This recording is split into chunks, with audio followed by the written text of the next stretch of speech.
ओम शांति। 29 सितंबर शुरुआत ही बाबा बहुत अच्छे ईश्वरीय नशा दिलाकर कर रहे हैं। भक्त भगवान की भक्ति कर रहे हैं, उसे ढूंढ रहे हैं। तुम उसके सम्मुख बैठे हो, उसने स्वयं तुम्हें ज्ञान का नेत्र दे दिया है, तुम्हें रास्ता बता दिया है सुखधाम का और शांति धाम का।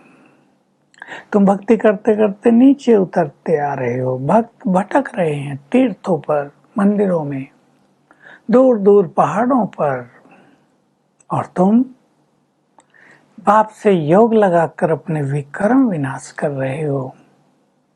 बाप ने आकर तुम्हारी सारी भटकन समाप्त कर दी है। तुम ढूंढ नहीं रहे हो, स्वयं भगवान बाप टीचर सदगुरु बनकर आए। टीचर बनकर आए तो संपूर्ण ज्ञान दे रहे हैं। मैं कौन हूँ, किसे कहते हैं भगवान, भगवान क्या करते हैं। जब तक मैं ना आऊं तुम मुझे नहीं जान सकते।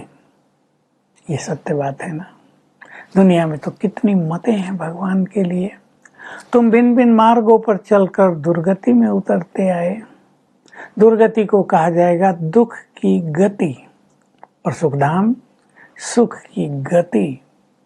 अब मैं तुम्हें राह दिखा रहा हूँ, मैं तुम्हें पढ़ाने आ गया हूँ, मैं तुम्हें राजयोग सिखा रहा हूँ। इस राजयोग से तुम्हारे विक्रम विनाश होते हैं, तुम पावन बन जाते हो, सुखी बन जाते हो। लोग तो कह देते हैं भगवान ने सुख दुख की सृष्टि रची। ऊपर देखते रहते हैं, ऊपर शायद कोई दुनिया है, नीचे कोई दुनिया है। बाबा ने बड़ी राज की बात एक ही बोल दी, God is one, his creation is also one. भगवान एक है, उसकी रचना भी एक ही है। धरती पर जो दुनिया है, इसके अलावा और कहीं दुनिया होती नहीं। इसमें ही सुखधाम और दुखधाम दो हिस्से इसके हो जाते हैं। पहले रामराज 2500 साल तक स्वर्ग, पिछले 2500 वर्ष तक रावण राज, नरक, दुख। अब मैं तुम्हें विश्व का मालिक बनाने आ गया हूँ। बहुत राज की बार फिर से कही, विश्व का मालिक ही तो तुम्हें विश्व पर जीत पहनाएगा ना। मैं विश्व का मालिक हूँ, सर्वशक्तिवान हूँ। तुम मुझसे शक्तियां लेकर विश्व पर जीत पाते हो। कैसे? माया जीते जगत जीत।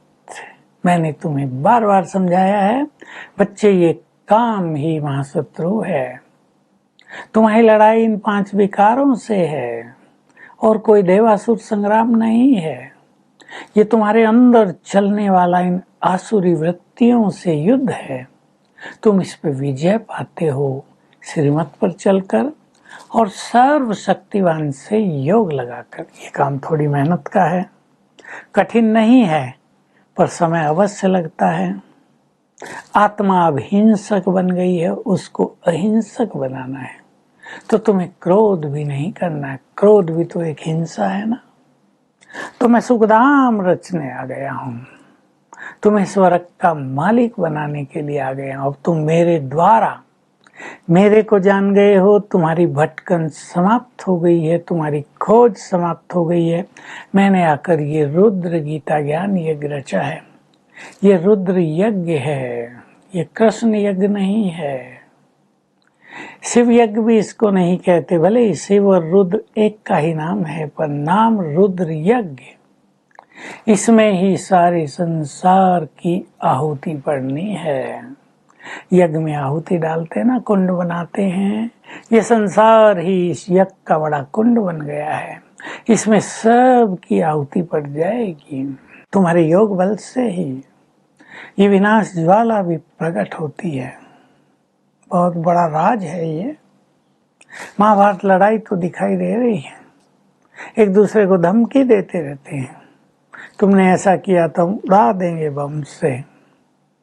तो मैंने ये रुद्र गीता ज्ञान यज्ञ रचा है, सबको ज्ञान दिया जा रहा है।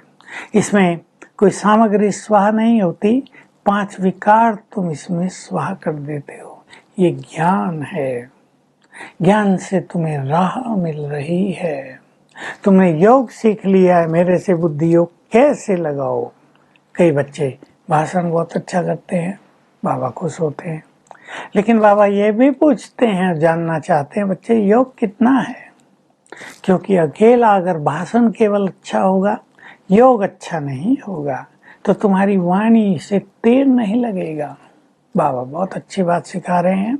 मैंने ही तुम्हें आकर सिखाया है कि घर गृहस्थ में रहते हुए तुम कमल फूल समान पवित्र कैसे बनो। सन्यासी ये काम नहीं कर सकते, क्योंकि वे तो घर बार छोड़ के चले गए।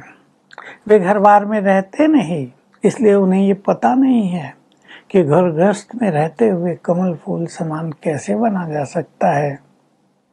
अब मैं तुम्हें राजयोग के द्वारा पवित्र बना रहा हूँ।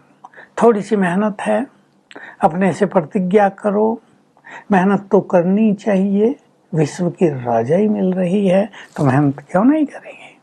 दुनिया में भी थोड़ा सा ही बड़ा पद पाना हो किसी को, कितनी रात दिन कोचिंग, मेहनत, पढ़ाई, भगवान से राजाई मिल रही है तो मेहनत क्यों नहीं करेंगे। तो बाबा बार बार हमें याद दिला रहे हैं, मैं तुम्हारे सम्मुख हूँ, अब तुम मुझसे सुन रहे हो। तुम्हें पवित्र जीवन अवश्य बनाना है।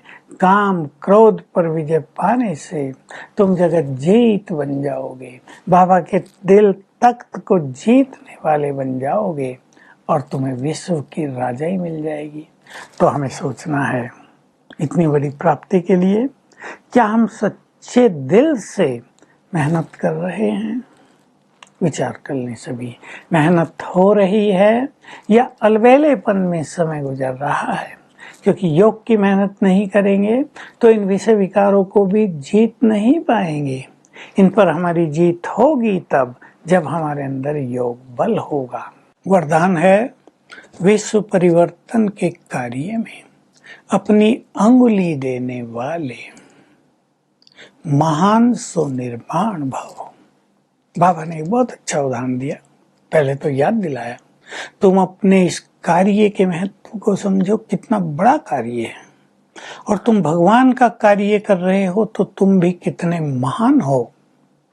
कहा कि देखो, कुछ भोजन भी कोई अच्छा बनाते हैं, मीठा डालें या नमक डालें, यदि उसकी भी कमी रह जाए तो टेस्ट नहीं आता है।